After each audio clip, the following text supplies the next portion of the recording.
Pernah kepikiran nggak sih gimana caranya jadi orang yang paling diandelin di kantor, tapi bukan karena jadi penjilat ya, melainkan murni karena kemampuan kita. Nah, ini dia panduan praktisnya, biar reputasi kita cemerlang karena kinerja bukan basa-basi. Kita semua pasti pernah deh ngerasain ini. Udah kerja mati-matian, lembur, hasilnya juga oke.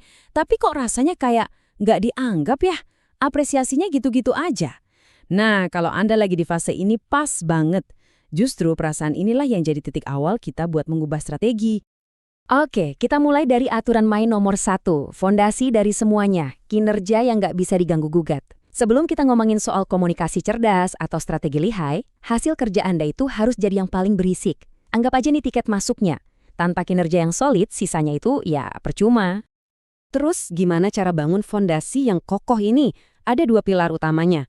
Pertama, yang paling dasar tapi sering disepelekan, selesaikan pekerjaan tepat waktu dan minim kesalahan. Kalau bilang kelar Jumat jam 5 sore, ya udah kelarin. Inilah yang ngebangun reputasi Anda sebagai orang yang bisa dipegang omongannya. Terus yang kedua, ini buat naik level nih. Jangan cuma nunggu disuruh. Kalau lihat ada masalah atau proses yang ribet, coba deh tawarin solusi. Inilah yang ngebedain antara sekedar pekerja dan seorang kontributor sejati. Contohnya gampang banget, bisa dengan kalimat kayak gini. Coba perhatiin deh, ini bukan cuma sekedar ngasih saran loh. Kalimat sesimpel ini nunjukin ada perubahan pola pikir. Anda nggak lagi cuma mikirin kerjaan Anda sendiri, tapi juga mikirin kesuksesan tim dan perusahaan. Hal-hal kecil kayak gini yang bikin Anda kelihatan beda. Oke, anggap kinerja Anda udah solid, udah keren. Sekarang waktunya kita naik level berikutnya, di mana pembeda yang sesungguhnya itu kelihatan, yaitu sikap dan komunikasi.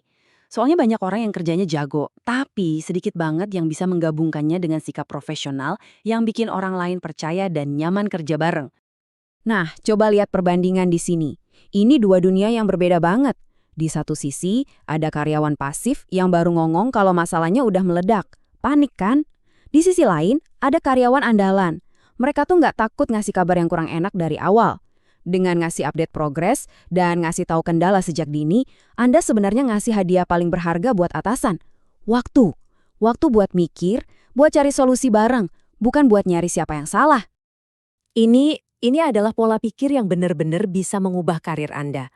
Coba deh, jujur sama diri sendiri. Waktu kita dikritik, reaksi pertama kita apa? Langsung defensif? Atau kita justru melihatnya sebagai data gratis buat jadi lebih baik? Ingat ya, orang yang paling berharga di tim manapun adalah mereka yang bisa nerima masukan, belajar dari situ, dan jadi makin kuat. Sekarang kita lihat checklist simple soal sikap profesional. Ini bukan berarti kita harus jadi robot yang senyum terus ya. Intinya adalah jangan jadi sumber energi negatif. Kurangi ngeluh, jauhi gosip, dan yang paling penting, jaga etika di semua platform komunikasi. Mulai dari meeting tatap muka, email, sampai grup WhatsApp kantor. Konsistensi inilah yang membangun kepercayaan. Oke, kinerja udah jago, sikap udah profesional. Sekarang kita masuk level paling tinggi, level ahlinya. Ini pilar ketiga yang misahin antara pemain bagus dan para juara, yaitu memahami permainan dan dinamika tak tertulis di tempat kerja. Ini bukan lagi soal apa yang Anda kerjakan, tapi bagaimana Anda menempatkan diri di arena yang lebih besar. Ini nih, salah satu trik paling pinter yang sering dilupain orang. Pelajari gaya kerja atasan Anda. Coba perhatikan, bos Anda itu tipe yang suka laporan detail, lengkap sama data dan lampirannya, atau tipe yang to the point, yang penting kasih intinya aja dalam 3 poin.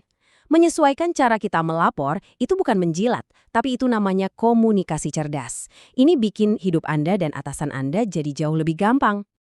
Dan ini bagian terakhir dari level ahli. Fokus Anda seharusnya bukan gimana caranya biar kelihatan paling hebat, apalagi sampai ngejatuhin orang lain. Karyawan andalan sejati itu justru loyalnya ke tim.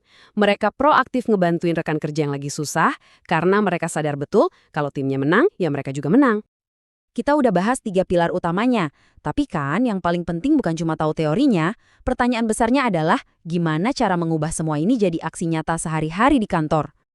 Jadi, ayo kita rangkum resep rahasianya. Ada 3 kunci buat jadi andalan. Fondasinya adalah kinerja. Yang membungkusnya adalah sikap. Dan yang bikin Anda jadi juara adalah strategi.